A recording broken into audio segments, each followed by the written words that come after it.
for the approval of the minutes of May 14th? So moved. Second. It's been moved in second. Are there any additions, corrections? If not, all in favor? Aye. We have, beginning with the items for consideration. First is P1, Ordinance 60-0-12, granting a special use for a Type 2 restaurant at 1806 Church Street called Blues. Zoning Board of Appeal and the city staff recommends the adoption of Ordinance 60-0-12, granting a special use permit to the operations of a Type 2 restaurant, Blues, at 1806 Church Street. Move approval. Okay, is there a second? Are there any questions? If not, we have two speakers. Rebecca, is that your forward? Would like to speak to this item? Did you have questions for me or just? No, did you want to speak? Just that we are very hopeful of approval. It's been a long process, and we've been paying, leasing the space for several months now, so we're very eager to move forward if it meets with everyone's approval. And if anyone has any questions, I'm happy to answer them. Okay, Alderman Fisk. Is that the reason for your request to suspend the rules? I'm not asking to. I'm looking at Alderman Braithwaite across your shoulder. Is that the reason for the request to suspend the rules? Okay. Any other questions? Okay, thank you. Thank you. Alderman Braithwaite, you want to speak? I'll be very quick. I just would like to let to the committee chair and also the committee members know that we've had an opportunity to go through zoning, and we haven't heard any complaints from the residents. Mr. Cheeks, who is going to be in partnership with this, has been a long-standing member of the community for many, many years, and it's just one more opportunity to take a building that's vacant in the west side of Evanston and convert it into something good that's going to hopefully produce taxes and also employ a few people. So I'd appreciate your support going to council, and if there are any questions. Okay. Thank you. Thank you. It's been asked that we suspend the rules for this tonight as well. Is there any objections to that? Okay, it's been moved and second. All in favor? Aye. Aye. Any opposed? Okay, P2, Ordinance 38-0-12, amending various portions of the city code relating to bread and breakfast establishments. The Plan Commission recommends approval of Ordinance 38-0-12, amending the zoning ordinance to modify the regulations concerning bread and breakfast establishments. During its meeting of May 14, 2012, the Planning and Development Committee requested that staff further research and clarify certain issues. This ordinance was held in committee on April the 23rd, 2012, and May 14th, 2012. This is for introduction tonight. Is there a motion? Approval. Second. It's been moved and second. Are there any questions? Alderman Fisk. Yes, thank you, Madam Chair. I'd like to make a couple of amendments to this. Instead of 500 feet for the distance requirement, I would suggest 750 feet. And then, Mr. Griffin, if you could speak to the parking question. There was a reference to on-street parking was not included in the staff memo. And I think at 6-4-7, I'd like to amend that to read. Could you repeat that number, please, Judy? Yeah, I think it's 6-4-7. I'm looking. I would like to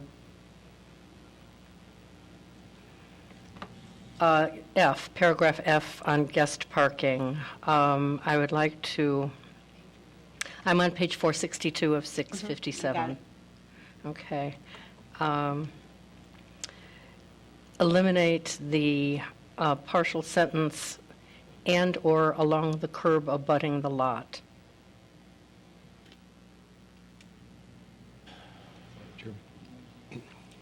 Mr. Griffin. Alderman Fisk had had contacted me earlier about a previous memo that went to the Planning and Development Committee for your consideration, April 23rd, 2012. And what we, after we worked through the different committees at Plan Commission, we had suggested that it did not always make sense that parking, on-street parking would be allowed as to count towards the guest parking. So that's what she's asking be eliminated from F. So the concept is if there's a particular hardship on the property, they would still be allowed to do that with a variance. But for the going into any project, any bed and breakfast project, that if there's 5 bedrooms, for example, 5 guest bedrooms, that there be 5 off-street parking spaces, which would be arranged either as a lease on an adjacent property or a parking garage, or on their property and not on the street. So that's a simple clarification to that point. Alderman if Rainey? I'm Oh, I'm sorry. If I could just explain the reason for that. In the particular instance of the bed and breakfast that was already passed by the council, it is in an area of restricted parking, and many of these neighborhoods do have restricted parking, specifically to keep commercial uses, especially close to the downtown, out of the residential areas, and to control that use. So this seems to, the amendment is consistent with that. Alderman Rainey? When you say restricted parking, Alderman Fisk, do you mean neighborhood parking districts? Residential parking. What would prevent the operator of the bed and breakfast from, I mean, if that's their residence, from getting parking passes for guests? That was actually explained at Plan Commission. Dennis, do you remember what that discussion was?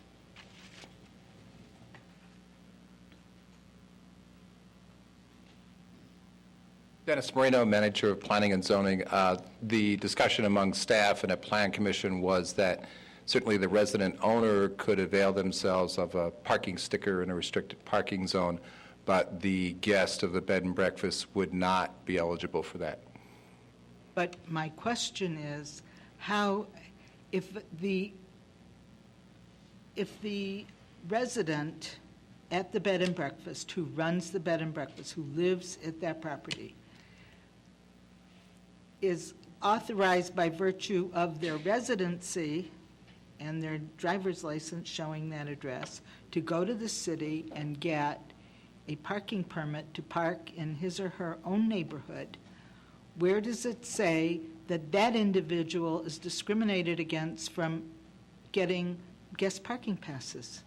We allow everyone who is entitled to being in the district to buy those guest parking passes. We allow a limited number of purchases per quarter. Right. Per So- quarter.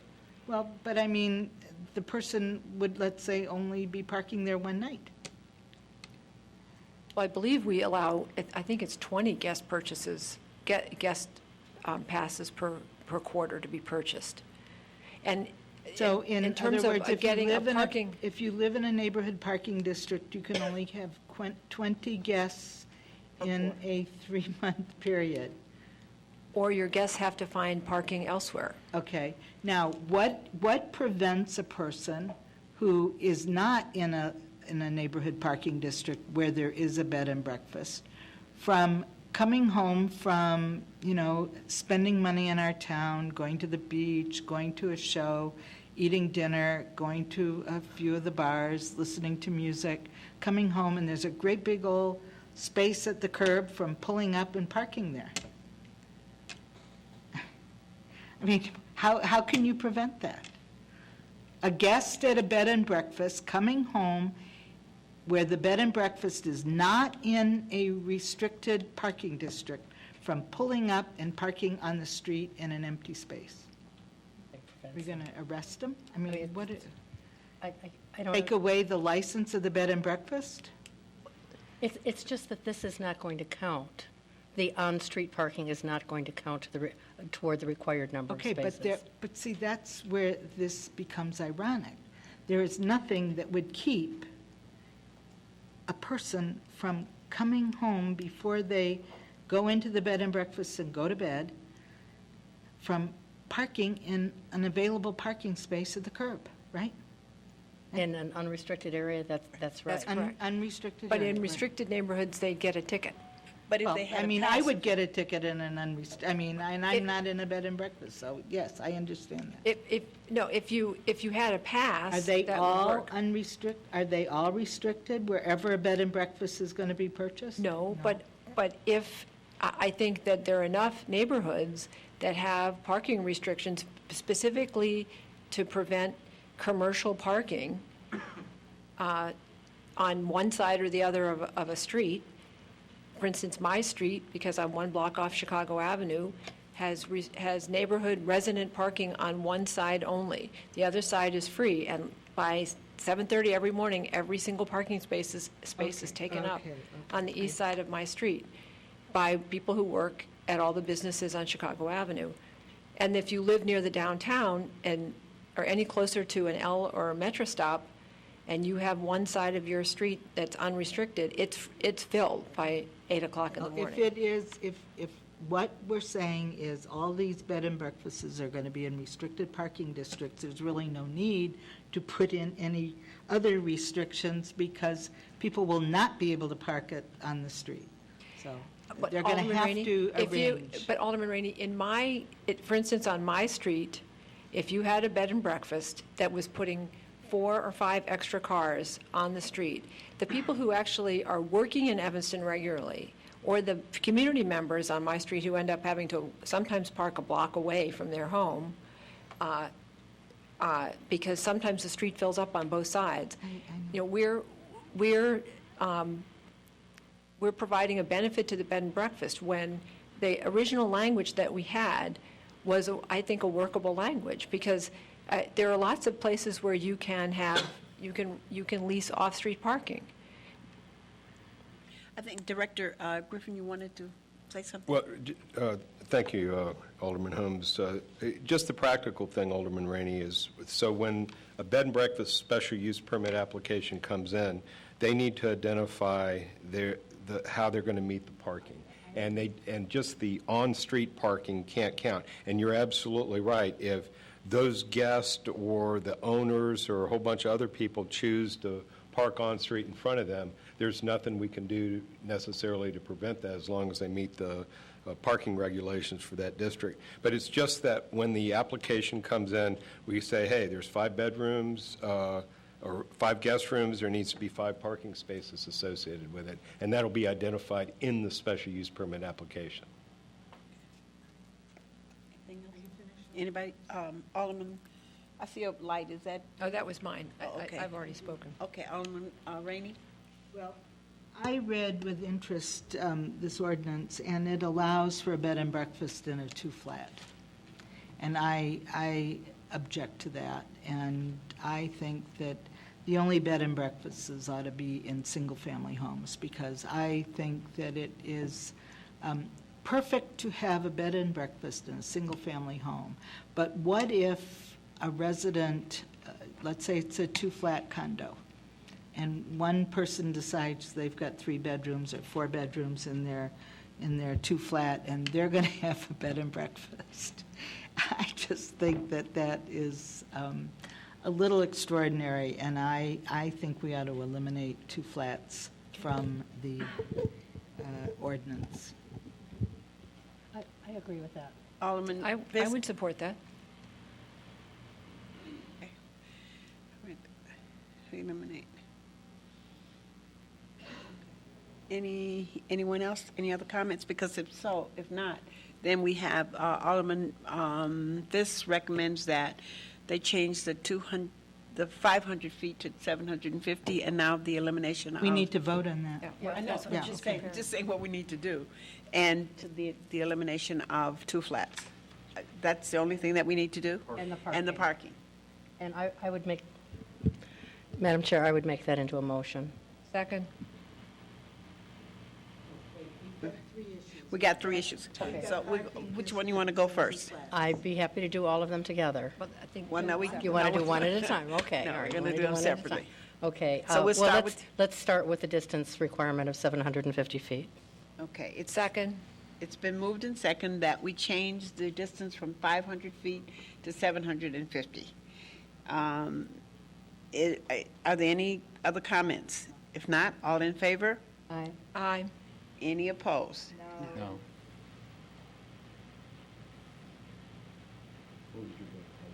I'm gonna go with the 750. So that's 3-2. Okay, the second motion. To the parking would be, the parking was the second Right, one that and came up. that's to eliminate, Yeah, it's eliminating in 6-4-7, paragraph F, fourth line, and/or along the curb abutting the lot. Second. okay, it's been moved and seconded. Are there any more comments on that? My Okay, comment on that is, I mean, this is only in writing. This does not prevent parking at the curb if there's an available space or a Right. non-restricted area. Right. So I mean, the streets belong to the people. People ought to be able to park where there's an available space, so. I agree they shouldn't be allowed to park in side lots. But this is only in terms of, if I'm understanding it correctly, when they come for the special use, right? Yes, ma'am. Okay. And where we would identify in the special use permit application where the required parking would be for that particular bed and breakfast.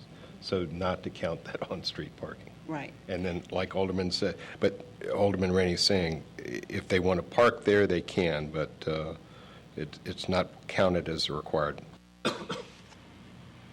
Okay, any other comments? It's been moved and second. All in favor? Aye. Any opposed? No. Okay, that's 4-1. Okay, and the third has to do with Eliminating. no beds and breakfasts in two flats, the elimination of that. Right. Second. And any other comments? Reason, I mean, No, Alderman Rainey, I think it makes perfect sense. If you're, I if, just can't see how we could control something like that. It just seems too complicated to me. And I think if there is a two-flat owner who is interested in that, they could come to us and perhaps we could listen to them and open it up and reconsider it. But right now, To have one. I don't quite get it. Okay. All right, any other comments? It's been moved in second that we will eliminate two, 6-4. 6-4-7A. Yeah. I'm sorry, 647A. A. So we're That, we're eliminating the last or part of it, two-family or residential two-family structure. residential I think structure. there's several references to two-family, so wherever there's a reference. Wherever there's a reference to it, it Yes. should be removed, beginning with 647A. All right.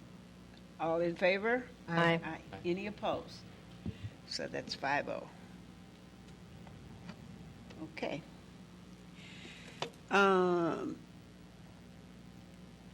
And that is for introduction tonight. Okay. That's it. And we have no items for discussion.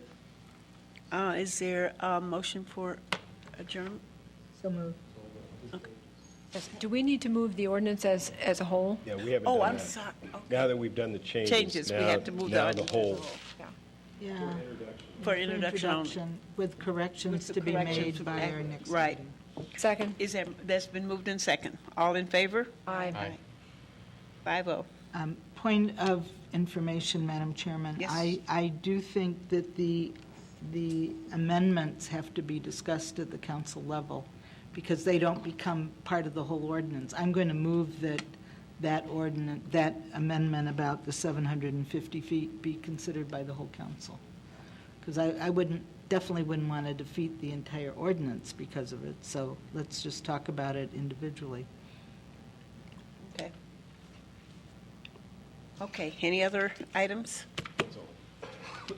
All right, move for adjournment. Second. Okay, we are adjourned. I believe we will begin immediately with the township board meeting.